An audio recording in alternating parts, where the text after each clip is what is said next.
This evening we have been playing this Flamecraft from Cardboard Alchemy and Lucky Duck Games. What did we think of the new hotness? Wait to find out.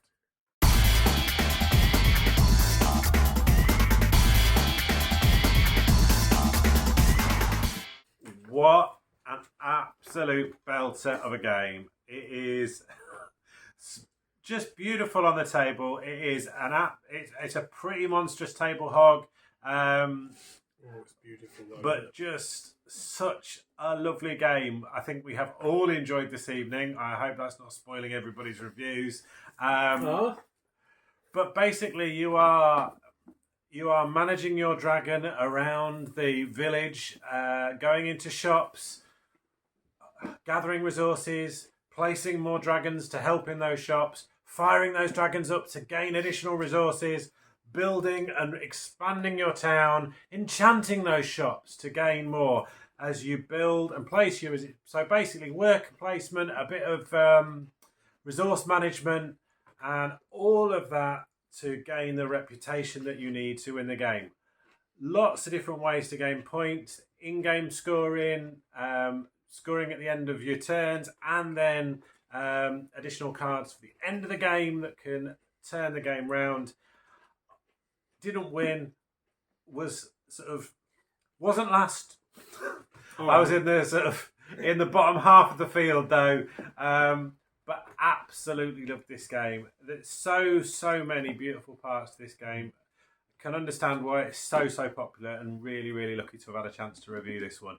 If you haven't already, do check this one out. It looks like a family game. You could definitely play this with kids of probably, I would say, gamer kids who've played a number of games. They would be able to manage this comfortably. But don't be deceived by the cutesy sort of images in this game. This has definitely got some really nice strategy to it and lots going on. It's meatier than it looks. Hi, Dave the Grey. Now this is a cutesy looking game, family looking game, but it's actually quite a lot of game to this game. And if there's one thing I do really like, it's a really cool meeple. How cute are those? Special dragon meeples. Got to love it. So yeah, to be honest, first impressions, looks very much like a kiddie game. The art is very cartoony. However, it's quite nice cartoony, but it looks like a family game. There is quite a lot going on, and I'll be honest, my main problem with it is, because these eyes are really old, is it's very long, which meant that these eyes can see things up close, not so much far away. So I was struggling to read the very small font until James points out that all the dragons may have different names. You see, we have brisket and we have a potato, but the same colour actually does the same thing. So you don't have to try and read the tiny writing, which I didn't realise until halfway through the game. And there is a handy guide provided on the back of everybody's player card. So again, you don't have to be going, I can't understand what's going on down the end of the board, it's not fair. Because it's actually quite straightforward. Fortunately, it's quite straightforward. So James did his normal, I have an engine, look at me. Every turn takes 3 hours because I'm doing this, which means I can do this, which means I can do this and this and this, and I get that, which means I now have the resources to do this and this and this, and then I'll have 3 of those and 27 victory points. Thank you. Well, I was just fumbling around going, what's going on? I don't really understand. And then I won. And there's nothing quite so satisfying in life as pipping James to the post through a tiebreaker on an engine builder. Oh. Mwah! Trust me, come to a con, meet us, play with us. There is nothing quite as satisfying in life as pipping James in an engine builder on a tiebreaker. And on that bombshell, 2 thumbs up. Slightly birdie James here, in fact slightly salty James. Oh, I was doing so well. I told everybody, watch this, and I used my my dragon who's called Stephen. Where is he going? He's off doing something. Stephen, the little card, they've all got lovely little names. he gave me the ability to do the kind of special building locations ability twice, and I did that, and I got points here, and I got points there, and I got some more points, and I had a really big turn, and then I just fizzled out at the end. It was just, I don't know. I'm grumpy about it, really, but at the same time, it's been really nice. This game is very deceptive. I think it is heftier than it looks, but I think this is the kind of game that you could get into if you're just getting into games and you're looking for something that is a lot of fun, really nice production. Like it feels like a luxury game in some ways. But we were just checking out prices. It's like about, I don't know, 35 pounds, which is really good price for this game. So good. I've been looking through the book as well. I love reading. There's a solo mode, if you like that kind of thing, with achievements. Ooh! And it looks like you unlock different abilities as you're going through the solo mode. He's actually looking through the rules to try and find an extra point so he wins. Well, yeah, I don't know. Yeah, this game is all about, I don't know, building this town, and there's a really nice kind of like progression as you're going through it. So you start off and you've got these 6 different shops that you can go to in a 4-player game. And we were all a bit stumped, apart from me who had a master plan. And essentially you go around, you go to visit a place, you get the stuff from that place, and then you get to put down a dragon onto it. And so you put down a meat dragon, which will give that shop more meat. And then there's a slot for, let's have a look at this one place here. Maybe there's a slot for a leaf dragon. You could put down a leaf dragon as well. And all of these dragons make the locations more desirable, but it also gives you these powers which you can kind of bounce off each other. If you've got yourself into a really nice spot, then you can also think about maybe enchanting it and upgrading that spot. So you might want to put down on the bakery, you might want to put down a Fairy's Jubilee, which equates to extra points for yourself, an extra dragon, and gives that location more bread.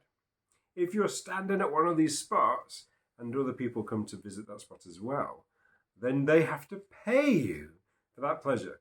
And if all of the dragons come to one spot, then everyone gets paid in their resources. So it's got a really kind of nice interaction, and you're watching what the other people are doing, and you're trying to kind of like go around the different spots in the town whilst also kind of, I guess, getting the most out of everything.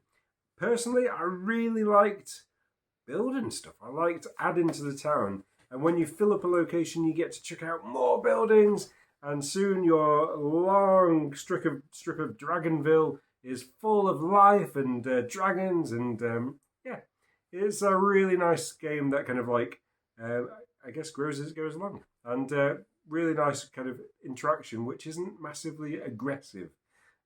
Even us, as horrible people, did not get nasty in this game. True. So if you're looking for a game, Even I didn't get nasty. even Dave didn't get nasty. Kind of did steal a thing that I wanted. Which That was was entirely unintentional because I didn't know what you were wanting. If only you'd known. If I'd have you're done it anyway. not massively, if you're not massively into kind of games where you confront each other, then this is a nice game for that. It's interaction without the nastiness.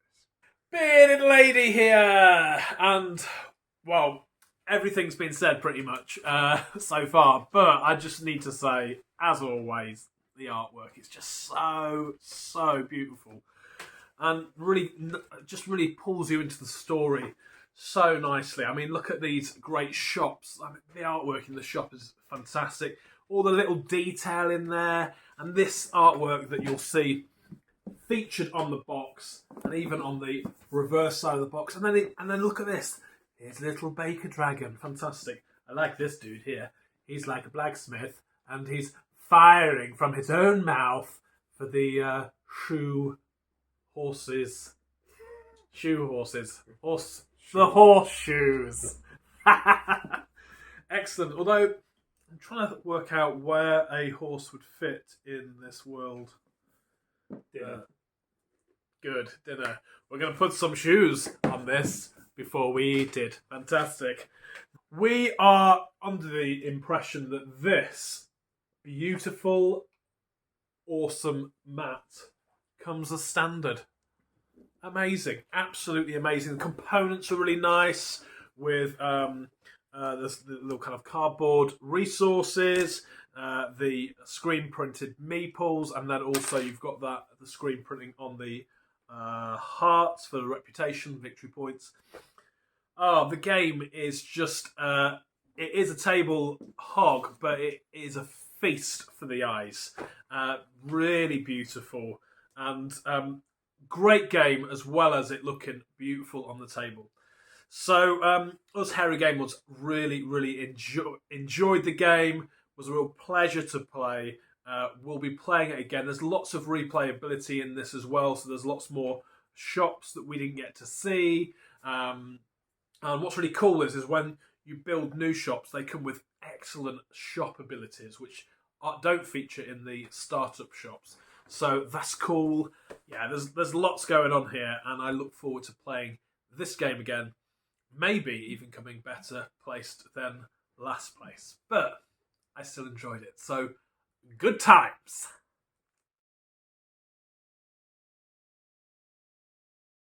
Long. It's not particularly a table hog, but it's very long.